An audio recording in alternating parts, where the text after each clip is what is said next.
Thanks for having me. So let's start with the narcissistic part.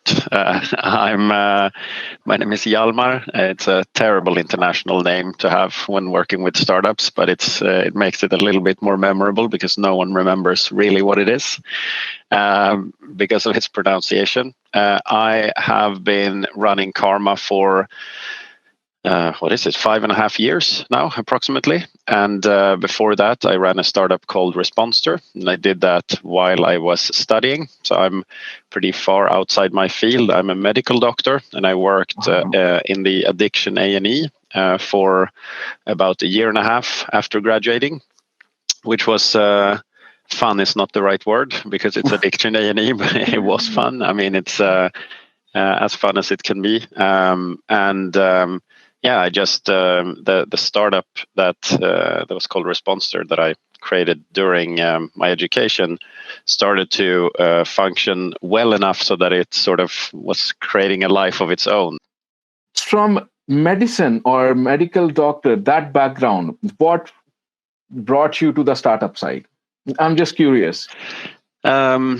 I think I just wanted to be like a rebel and be different than everyone else doing like a side gig when they were studying. I think almost everyone at least had a job that they were doing on the side on the weekends. And I mean, since high school, I think people have been sitting by the cash register at ICA to get a little extra money. And I remember wanting to do something different, and I had an older brother who was starting to get into this weird thing called programming, which at the time was still a bit strange. Nobody really believed it was a good profession, especially after the IT bubble. So at around, that must have been in 2002 or 2003, I sort of followed in his footsteps and started to do a little bit of programming, and I quickly figured out that you could instead of sitting by the cash register at ICA, I could actually do websites for people, especially a lot of photographers wanted to get online at the time. So for a couple of years, I was a website designer, and I think that ultimately drove me to fool myself that I could build whatever, because programming is such a versatile language. So I think that's how it started. My first project that became a company was called HP Prov, which isn't around anymore, thankfully for me, but unfortunately for people doing högskoleprovet, it's the Swedish equivalent of the SATs. And me and a friend built sort of, at the time it wasn't called machine learning, but we built some version of it where we were generating new tests on the fly instead of sort of photocopying old ones and putting them online. So we wanted to create like an infinite resource of training for people doing the SATs or the Swedish equivalent. So I think my love for building things and startups and projects in general started somewhere there when we saw that other people were using what we had built. And before we shut it down, we've had approximately 40,000 people going through the generated education, which was built by a couple of, I think we were 16 or 17-year-old at the time. So that sort of ignited the flame of being able to build whatever you want if you just have sort of the willpower to sit week in and week out and build it. Very interesting. And I think diverse background, like having a different education background, learning new things and going into different ventures, I think that builds a good resource and resilience base for you to build something which can then take a very different shape. And very interesting to hear about your startup with EdTech space evolving as we are seeing right after the crisis. I don't know, EdTech is a huge investment opportunity going forward and building opportunity. Brilliant. When did you come around Karma idea, or how did Karma start taking shape? What were the instigators behind forming this venture? Good question. We had been building Responster, my second startup that I created during university with a couple of friends, which was a digital enterprise surveying tool that ultimately turned into it sort of lived its own life and became this integration serving software part that enterprises built into their own internal systems.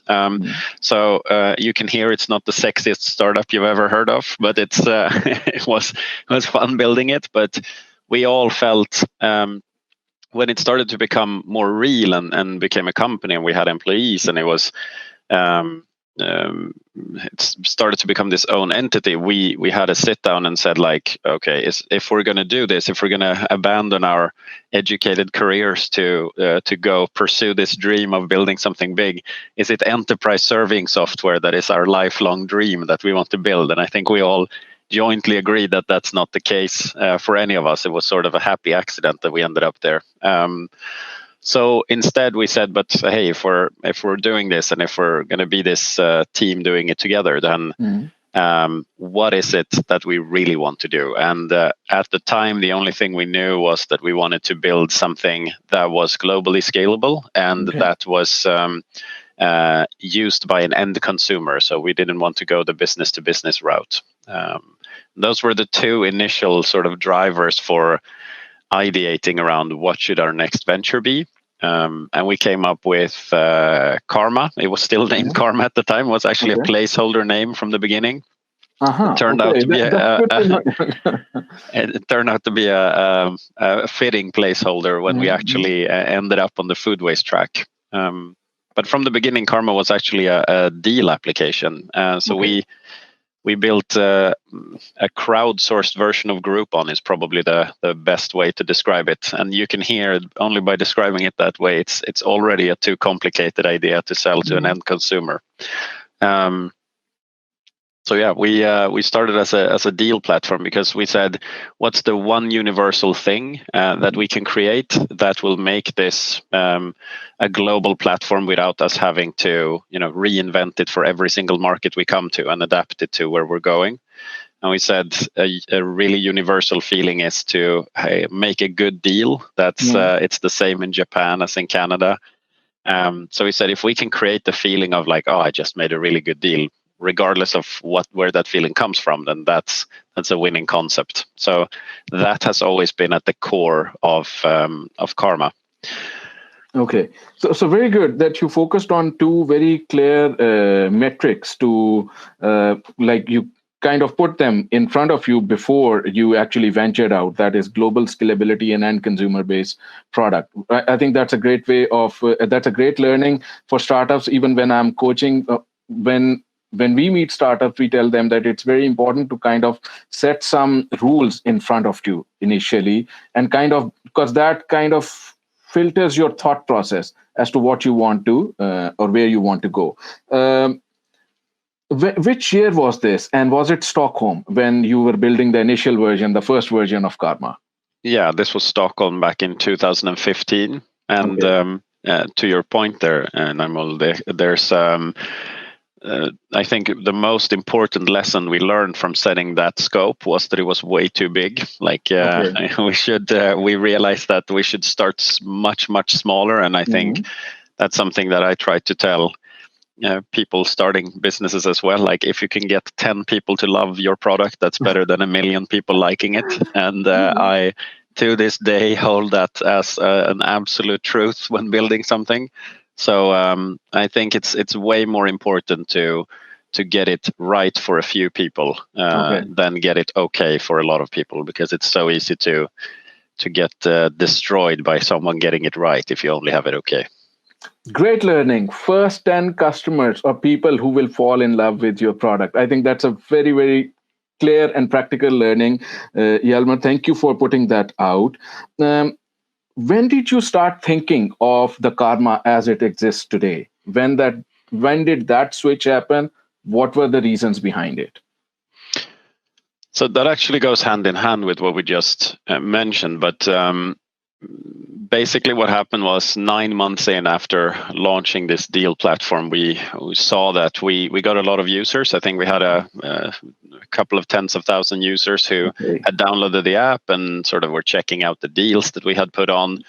But the problem was that it was too much information to process for the end user. So when they opened the app, they could see anything from avocados 3 for 2 to shirts half price off 500 kilometers away from you. So the sort of spread of the offer was too big, and we realized this very thing, that like we're not catering to 10 people who will love this. We're trying to cater to way too many at the same time.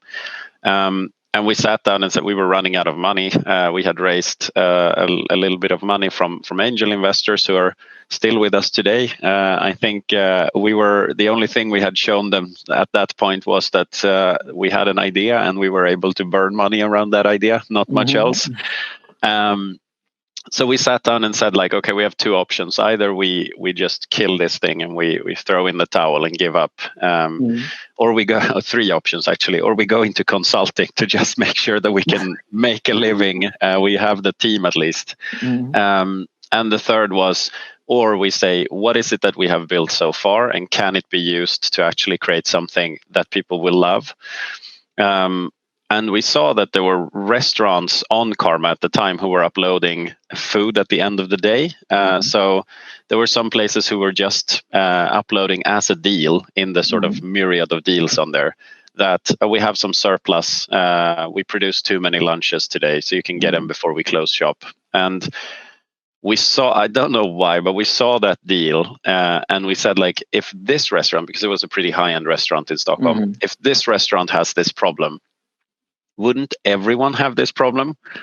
And we started digging into food waste, and we saw that 1/3 of all food is wasted, 1.5 billion tons a year. And it seems to be a global problem that not only is sort of an accepted problem, it's responsible for so much damage on the climate. And I think everyone at Karma, at least, is not a climate denier. So we were astonished when we saw that, like, I think greenhouse gas emissions, airplanes produce about 2% of those annually, whereas the food industry produces about between, depending on what study you read, 22 and 33% of the global greenhouse gas emissions. So I think, we do a lot of airline flight shaming, but a lot of people are still comfortable throwing away their surplus food, and restaurants and grocery stores definitely have this, or had at least this base feeling of saying, no, it's part of the entire process. It's completely natural. And when we started digging deeper, we saw that no one was really doing anything about this. There's definitely actors trying to capitalize on food waste by, taking part of the food waste problem as it is and just repackaging it or reselling it, but no one was really trying to solve it. Like, how do we reduce it over time? And that drove us to say, like, okay, I think everyone we were sitting around a table at SUP 46 at the time, and I remember us saying, like, this is the thing. And when we told people around us, nobody believed in us. Everyone said, like, this is the worst idea we've ever heard. Nobody wants to buy surplus food. That's disgusting. And everyone was picturing a trash can that you're eating out of. And we said, that's the key. Like, that means we found something that people aren't really ready to admit that they would do yet, but we will make them admit it. Like, we will be the ones to convert them to wanting to eat food waste in a couple of years. Okay, brilliant. I think you hit a very interesting realization in the market or the sector that you have tapped in. I think it's a huge opportunity to make an impact at a global level in that. At that particular time, you said you had some money and investors. What kind of disagreement? Was it a decision where it was only the founders who were driving the decision? How was the ecosystem support around it? You said you were sitting in SUP 46, and of course you might have had some contact with external actors as well. The pivot itself, was it scary or what? I think, yeah, it was definitely scary, but I mean, at the time, I think I wasn't too grateful for the investors who sort of they were challenging the idea a lot, and we had a couple of. I mean, I was super happy to have them support us on the original idea, and I was thrilled to. I mean, I had never raised that much money in my entire life. I had raised a couple of 100,000, or I don't remember what it was, 200,000 euros in total, I think, in the previous company. And I thought that was like massive. That's huge. And then I'm not going to say I did it, but we managed to do it in the same amount on just the idea for the second time around when we were doing Karma. And I remember thinking like, wow, these people really expect us to deliver something fantastic now. And we worked so hard to do this. And I think that was a great driver for us. And I think we were, I don't want to say lucky, because we did spend a lot of time finding the people that we wanted to invest. And I think one of them is here as well. I saw Lars from sunny Paris in the chat. But I think that the good thing was that they were just the right sort of combination of investors, that they were pushing us, but they were not sort of. They pushed us in the right way. So when we said that we're going into this food waste idea, I think we had about a 50-50 split, where half of them said like this was a waste of time and money. Like good luck with that worthless idea. They didn't say it straight out, but they said it in various ways, or by just disengaging completely from the company. And half of them said like, you're the founders and it's an early stage, like we'll support you. And I think the nice thing with that was that you got this perfect mix of like, you had support, but you also got the feeling that, oh, now we're going to show the other half that like this is going to be their best investment that they ever made. And then they're going to have to be on stage with us one day, and they're going to have to admit that they were against this like pivot. But and then we can all smile about it. So I think it was a really good combination of reactions. Okay. Brilliant. I think that's good to have. If you have even a tiny bit of support around you, that kind of magnifies your energy. So that's great that you found that. And you also made it a mission that you will kind of show to the rest that we can do it. Yes, we can do it. Brilliant. So from that point on to where you stand today, how has the journey been? Like, where do you stand today? What's the footprint? What are your current challenges? How has the last 3 or 4 years while you pivoted, how has that been? So we can take a couple of minutes on that. Oh, wow. How has the last 3 or 4 years been? It's been an amazing roller coaster. I think we've done a lot of discoveries on how to actually build a business. Like every single quarter, we've learned something new, game-changing for us, whether it's how do we expand into a new market, or how do we recruit the best people, or how do we work with a product to be able to drive more engagement or awareness around food waste. So there's been for every up, there's been at least 3 downs, which I think is probably one of the most important things to say about running a business in general. And I remember we spoke to Daniel Ek, who founded Spotify together with Martin a long time ago, and he's famously said, and he said in person as well, that you need to risk the entire business at least 3 times, or you need to get very close to the edge of destruction at least 3 times to build a great company. And I can definitely say we've been close to that edge more than 3 times. But that's, I've never talked to anyone in the business who have sort of run a company without getting close to that edge. So that's been a prominent part of the journey, definitely. We've now saved over 4 million meals, which feels really exciting.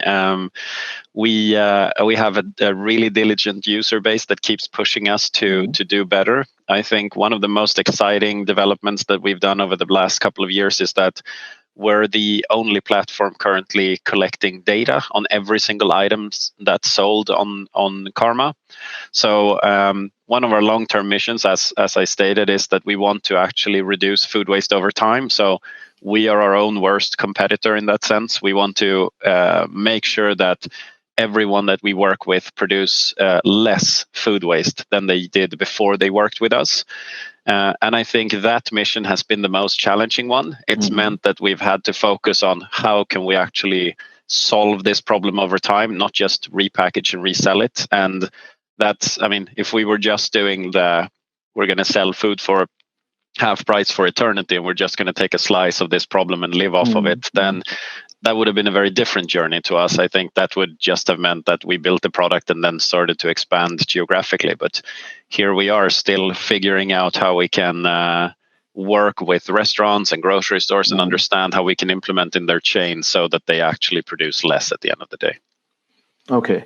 And you mentioned that it's very important for you to work closely with your key stakeholders in restaurants and grocery stores. What's the current geographic footprint, and where is it going in the nearest 2 or 3 years?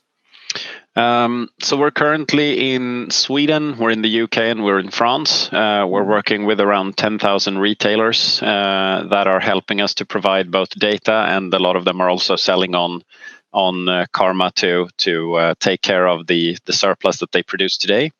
Where it's going in the future, that's obviously a trade secret, as it's there's no imminent plans of doing anything else, but we sort of have this BlaBlaCar approach to how do we work with expansion versus product development, because you can expand geographically, but then it's very difficult to do product development at the same time. You can do some of it, or you can do maintenance work or feature improvements, but if you want to do like major product breakthroughs, if you expand geographically at the same time, that's a very difficult equation to balance.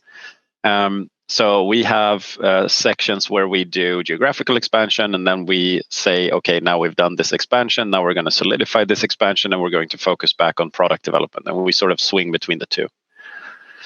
And I think what I liked when we started the Journey Forward discussion for Karma, that's where you said that every single quarter you have something and you try to address something. I think that's a very interesting approach for a startup and a scale up as it grows further. If we take Karma as a whole, what would you think would be your key success factor so far? Is it that your idea itself it is strong, or is it that your relationship building ability is there with the stakeholders in your business? Is it marketing and the end consumer? Where would you pin that? What's the core driving factor which keeps you going? It's only ever one thing, and it's resilience. I think no matter what, we've just kept going. Even if people say we don't need this is useless, as people said in the beginning. Even restaurants said, like, why would we ever want to sell our surplus food? We're happy with the system as it is. Or when the investor said, this is unfundable, we can't, you're not going to be able to raise money on this idea, or you're never going to get the traction to be able to raise money on this idea. I think the key factor is definitely resilience. And the second factor, I think, is, and the product team is going to kill me for saying this, but sales. I think everything in life is sales, according to me, whether you're selling yourself and your vision and your company to get the best people to work with you, or if you're selling your idea to find other co-founders, or if you're selling your product to consumers, or if you're selling a feature to an end user. Like, it's always sales. So I think if you find people who are, no matter where they work in the company, if they are commercially driven and they understand the concept of sales and the psychology of sales, then I think you're on a good track. Like, an idea by its own will never sell itself. You can have the best product in the world, and no one will ever come. Like, build it and they will come. That's the biggest lie in startup sort of history, if you ask me. So it's the sales which is the primary driver. It's the sales. Okay, brilliant. What's your experience so far of building an impact startup? So, and I think that's a growing trend in the last 7, 8, or 10 years, that impact startups, impact investments, social innovation, sustainability-based startups, they're kind of cropping up. How is your experience internally as a company of building a business with dual purpose? I don't think there's a dual purpose. I think that's where we differ from I mean, you can create an impact startup and you can say like, oh, we are doing impact on one end and we're doing profitability or any kind of financial sustainability on the other end. But I think those two are never mutually exclusive. I mean, in some companies they are, and that will never work. Then you have to be able to earn so much on the profitability side that you say, I'm going to set off 10, 20, 30% of all my earnings to do sustainable work. And that's an admirable goal. But I think by definition, if you want to be an impact startup, you have to have something that gels on both sides. You can't have, I mean, if only the impact side works of the equation, then you'll never achieve much at all unless you get really good at fundraising or become an NGO and get grants. I don't think you can build a pure impact startup without a profitable business model at the bottom, or you can, but it'll never be a global mega company. And if you want to do great impact, I think you have to build great profitability at the bottom. So I don't. That's why I dislike the term impact startup. Like we're a startup like any other. It's just that our business model also happens to have sustainable impact as an outcome. Anytime we make €1 in profits, we usually also have better impact on the planet. And I think those business models will be more resilient as the world slowly understands that if we don't do anything soon, we're going to end up in a state we don't want to be in.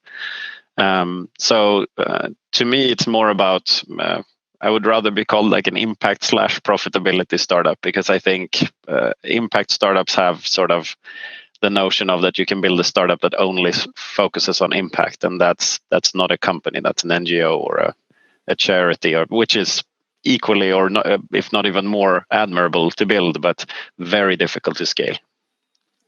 Very good point, and it's great that you put that point out. My experience as well in coaching is that if you're building, and you're absolutely right, if you're building something which is purely for the impact or a social benefit, and you are not building a core business model in there, then probably you need to look for alternative revenue streams in terms of funding to kind of build it up and take it to a particular level. So great insights over there. And on that point, in your experience of building this startup, Karma, and your previous startup, how has Stockholm's ecosystem played? Did it play a role? How heavily or lightly have you been dependent on that? What kind of networking has worked or not worked for you in early stage of the startup building? I think our attendees would love to hear a little bit about that as well. How has Stockholm played it? I mean, my reference frame is very limited, so I can only speak from my experience here in Stockholm. But from what I've understood, there's like the Stockholm ecosystem is really great. I mean, there's the startups hub that you can sit in to feel like you're a real company when you're only 3 to 4 people with an idea. And I think that's important to give yourself the boost of like, you go to work, you do your thing. Personally, I don't think in this climate, like working from home, it would have been much more difficult unless you get together and really sort of work it out, everything that you have to solve to get up and running. So that's if you can in a safe way and gather less than 8 people, I would definitely say get together and work together. It builds strong company culture.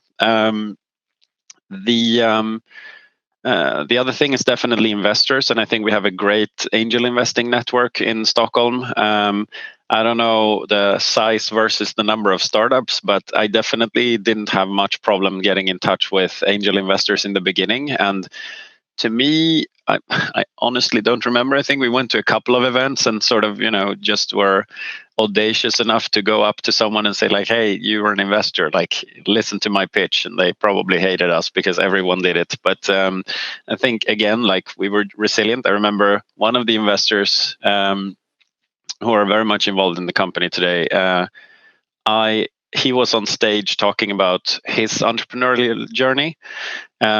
And I ran after him afterwards and grabbed him in a revolving door. So it stopped. And I was like, now that it stopped, like we should listen to my pitch. And he looked so annoyed with me. But he said like, fine, you have 15 seconds. And I think he said afterwards that like the pitch didn't really matter. It was the fact that I had stopped the revolving doors to get it to him. And I think it's a fine line. I mean, obviously don't stop people indoors just to deliver your pitch. But yeah, I think just being getting out there, like who is the investor that you want? And I've been to so many networking events where startups are only talking to other startups and just like standing around and waiting for an investor to approach. I don't believe that's ever going to happen unless you have massive profitability and no one has seen you yet, which sounds unlikely. So yeah, just get out there and ask investors for other investors. Great points. So I'm putting it up for audience right now. I think Hjalmar has more than once mentioned the word resilience. I think that's the core at the fabric of startup building. Very important for us to kind of focus there. Second thing, it came out 15-second pitch. I always believe if you have in a very limited time, if you can clearly explain your idea, I think that works wonder. And look for revolving doors. So everybody must be looking for revolving doors now. I think that's a great metaphor here, that you need to make an effort to catch the investor. You need to catch the opportunity yourself, otherwise it won't come to you that easy. So I think that's the ground fabric where your sales culture also comes in, that there has to be an internal push to get out there. Brilliant points. Before we move to or open the house for some of our questions, one or two short questions. One is, where do you see this journey going in 5 years, let's say, for you or for Karma? You can take either of this perspective, or you can take one, both of these. Like, where do you see Karma? Where do you see yourself in 5 years? I mean, those two are hopefully very much intertwined over the next 5 years. So it's the same answer to both. I see us delivering on the vision of creating the zero food waste generation that we have, being able to actually reduce food waste, not just repackage and resell, which is part of the solution, but it's not the solution. So I think to continue, again, like when I say to people that we have a way to be able to eliminate food waste as across the board, like we can help you never produce a single croissant too much. Everyone is again saying to me like, no, you can't do that. Like, we wouldn't be interested in that. And that is exactly why I think it's the right thing to do. It's the exact same thing as people said about repackaging and reselling 5 years ago when we started. Nobody thought it was the right thing to do. And today it's the gold standard for handling food waste if you're running a food business. So I would say that we're well underway with delivering on that promise. Okay, that's great. What could be something which you could have done better, or where you think there is still a challenge in your business, or which is something on your agenda and you want to fix, where you think you could still achieve excellence somewhere, if you can find something there? Everything, because I'm a relentless critic of myself and what we've done. No, so I mean, I say that as a joke, but it's not a joke. I mean, I think we scrutinize everything we do, and we try to figure out like, okay, this turned out great. How could it turn out to be? We couldn't have done it better. And you can always do everything better. So you just have to find that balance where you don't just criticize yourself. You need to celebrate success a lot. So I think we're definitely on the verge of being almost too hard on ourselves. And we try to we don't sit down and do like massive retrospectives or like huge follow-ups, but we definitely try to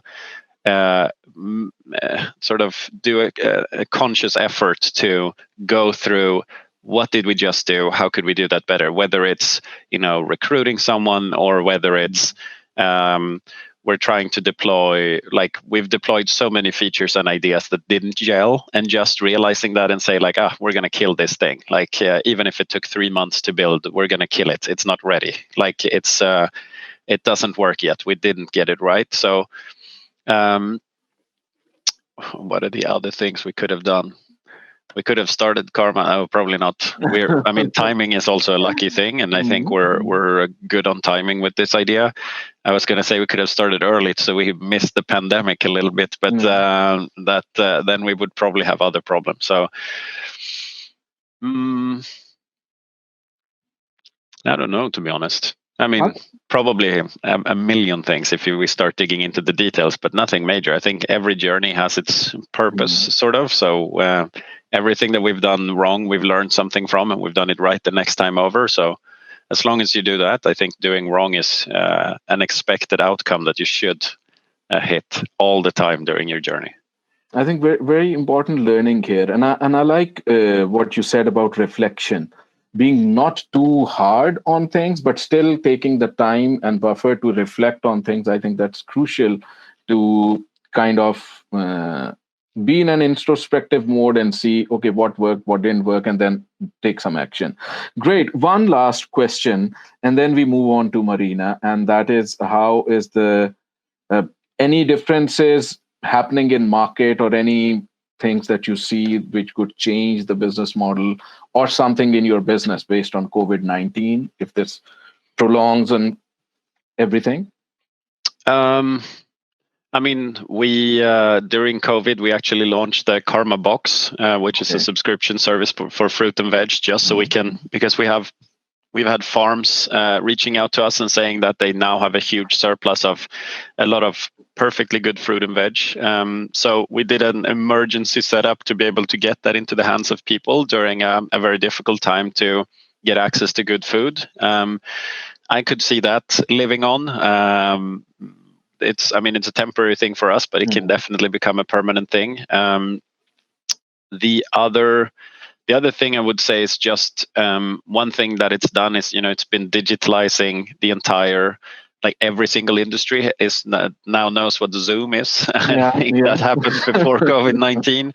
And that's true for everything. I think the food businesses specifically have been very non-digital before. They've been, I don't want to say getting away with it, but you've been able to be a very sort of non-digital business and still make it. And now I think it's more crucial than ever to optimize your bottom line as a food business, which means taking care of your resources and making sure you don't overproduce a lot of surplus. So for us, we've actually had a tremendous amount of inbound where businesses are contacting us and saying like, hey, we're already on the verge of like going under from running our business as usual. We need help to, optimize that last 5-10% so we don't overproduce. Because if they can avoid overproducing 10 croissants, they will actually earn 10 times the money if they don't produce them in the first place versus producing them and reselling it. So I think that's a very positive development that further speaks to solving this problem and not just reinforcing it. I think the business model from that perspective fits in very well with the pandemic. Like, you can actually support this industry. Great. Hjalmar, thank you so much for the main chat. I'll just talk to Marina and see if we have some questions. So Marina, please come on board and help us with what audience or attendees have been writing to us, and we can take them on. Thanks for having me for this part. Thank you. Yes.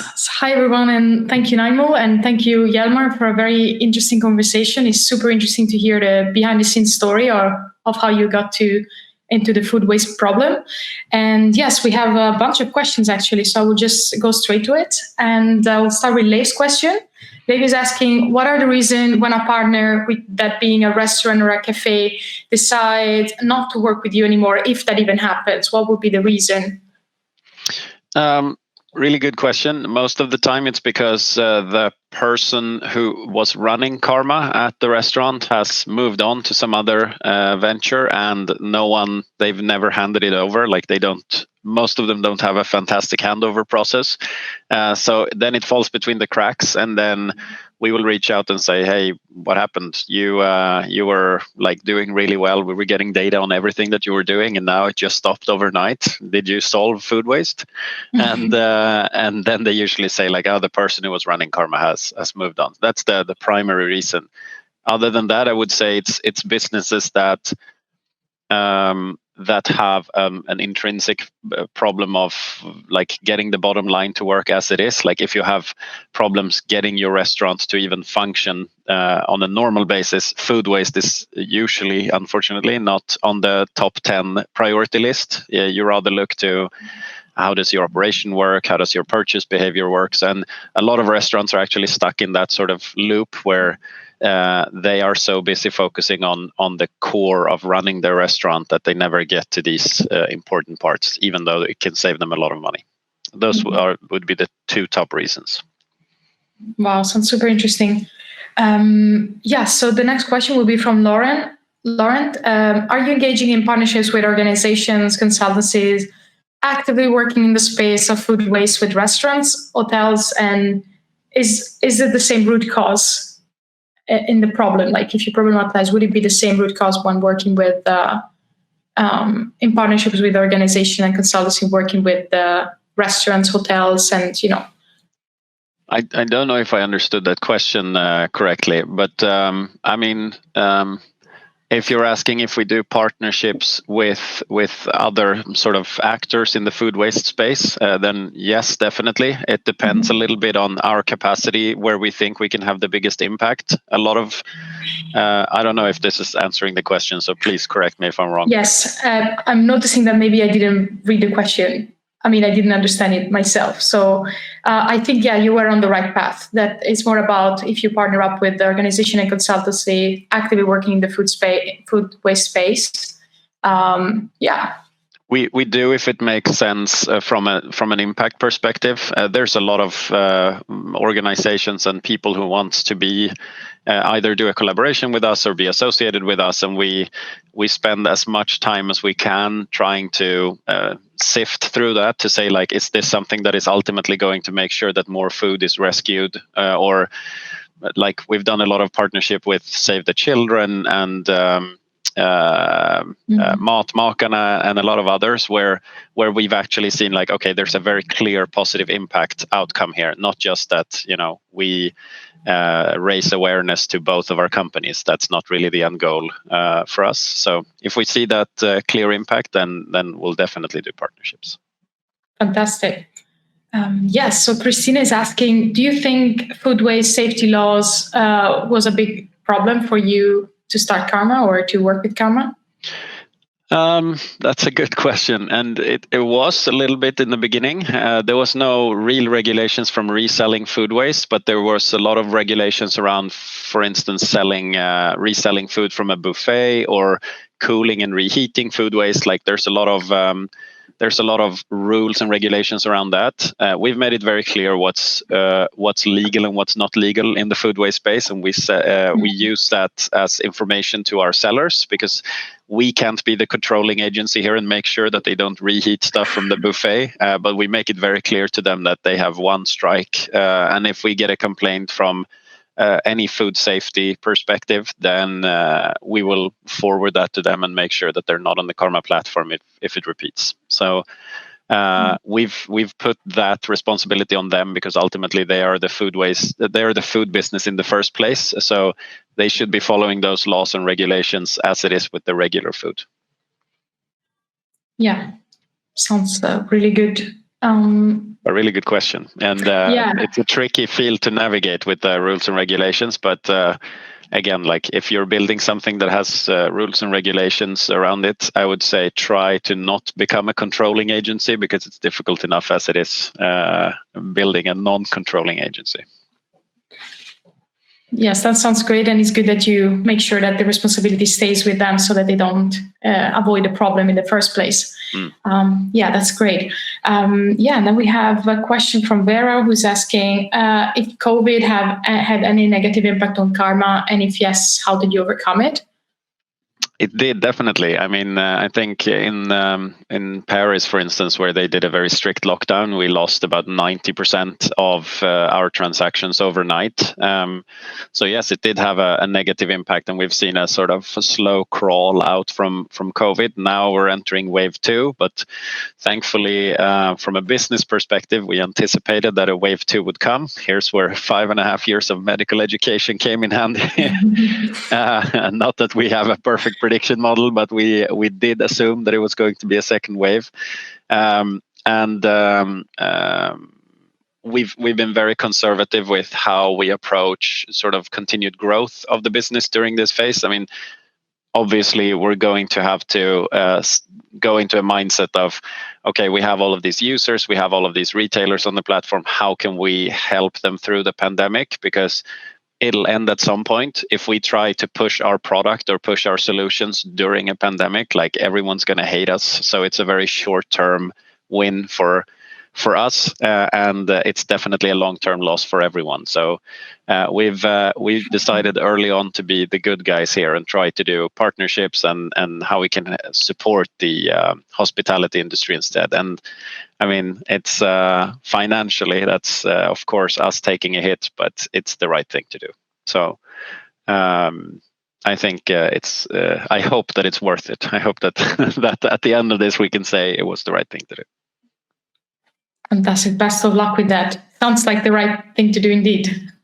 And this maybe bring us to the next question from Stefania, who's wondering, what about supermarkets? Like, we're very familiar with buying from restaurants and cafes as users, but what about the supermarkets? How do you approach them? And if you notice any resistance to the app from the system of the supermarket's perspective? Yeah, that was a very different. We actually made a conscious choice back in 2017, I think, to start working with supermarkets because they have a very different process for how they work with food waste. And again, the difficulty here was making sure it gelled with their systems. They're very anti-introducing new processes, as you can understand, because even 1 minute of added complexity is a huge deal for them over time, as they are so many. But we worked for a year almost together with ICA, which is the biggest one here in Sweden. And we actually came up with a way that we could adapt Karma so it works for the supermarket processes. And since then, I think we have around 80% of the actors in Sweden that are now signed on to Karma, which is... I mean, that was one of the best days ever when we sort of closed the bigger deals there and found out that we had actually been able to, over the course of a year, build something that's useful for them because they are sitting on such a huge part of the problem with their inventory management. So, that was a challenging and very scary thing to adapt to. But I think in the end, it was definitely worth it from a food waste and business perspective. Great. Yes, and then we have a question from Shengun. He's asking, how do you predict surplus, or do you do that? We do. It's in the early stages yet. So, but we use a machine learning algorithm to be able to say, based on your historical surplus uploads in Karma in combination with an industry standard average that we can calculate, given that we now have enough retailers in the platform.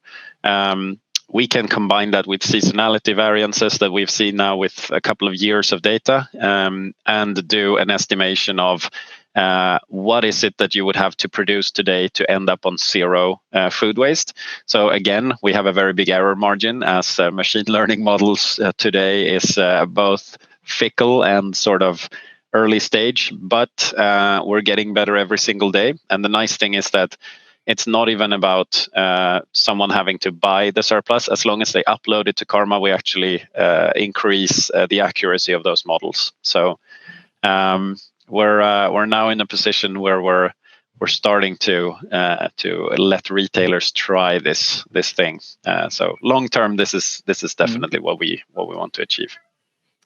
I'll just jump in for we are at the close of the session, but we can if Hjalmar, you have a couple of minutes, we can have a couple of more questions and then close the session. Let me just type to them that I'm going to be a few minutes late. Then I have. Marina, if we can handpick one or two crucial ones, and then others we can probably take them in mail or somehow otherwise. Yeah. Yes, there is been a few people actually asking about this question that, let's see how it sounds to you. But what about TooGoodToGo entering the market? Do you see them as, that can reinforce what you're doing, or is it more like a competitor that is somehow, disturbing the business side of your impact? I mean, they do the repackage and resell version of surplus. So to me, they're part of the sort of temporary solution that we need for the system. So I don't really see them as a competitive disadvantage at all. On the contrary, like, they raise awareness about food waste. Beyond that, I don't really think about them at all, to be honest. Sounds great. So maybe we can end with a question about the future. What is the greatest challenge for the future? Wow, get the models right. Be able to predict surplus with a high accuracy. I think that's there are so many variables to why surplus occurs in the first place, but ultimately, the one being able to predict it can probably have the biggest impact ever in this space. So I'm really excited for building out those models. Plus, I get the excuse to say the word machine learning in talks and stuff, which makes me sound much smarter than I am. So it's a really nice thing to be able to dive into and really envelop yourself in and become a true nerd again, which I've missed for a lot of years. Nice. Perfect. I think we have had an amazing session. Really, really good insights coming from Karma and from Hjalmar. Thanks for being very open with whatever. I think there's a lot of learning points for young entrepreneurs who are entering the field of food waste or creating impact startups, or as we say, startups, which can make a difference in the world.